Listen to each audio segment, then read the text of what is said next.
The Star Gold Coast Australia is one of those hotels that leaves a lasting impression, for better or worse, depending on what you prioritize in your stay.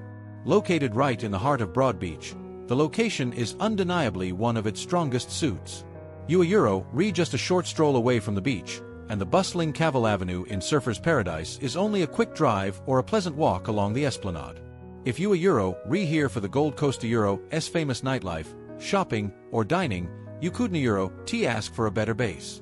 The hotel itself is part of a larger complex that includes a casino, multiple restaurants, bars, and even a theater, so there is always something to do. The rooms are spacious and modern, with floor-to-ceiling windows offering stunning views of the ocean or the hinterland. Many guests rave about the comfortable beds and the sleek bathroom design, complete with high-quality toiletries. The housekeeping service is generally praised for being thorough and attentive, which adds to the overall sense of luxury.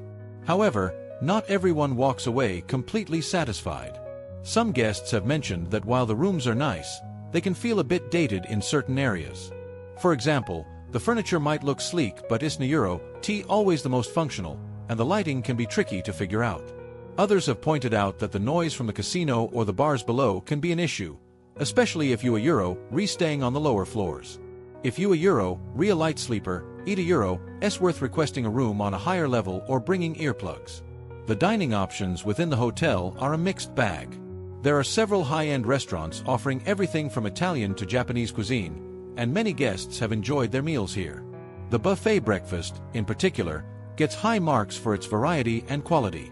That said, some reviews mention that the prices can be steep, even by Gold Coast standards, and the service doesn't always match the cost.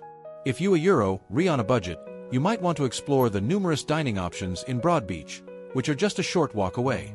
Service at the hotel is generally good, but it's not without its hiccups. Some guests have reported delays during check-in or check-out, especially during peak times. Others have mentioned that while the staff is friendly, they can sometimes seem overworked or stretched thin.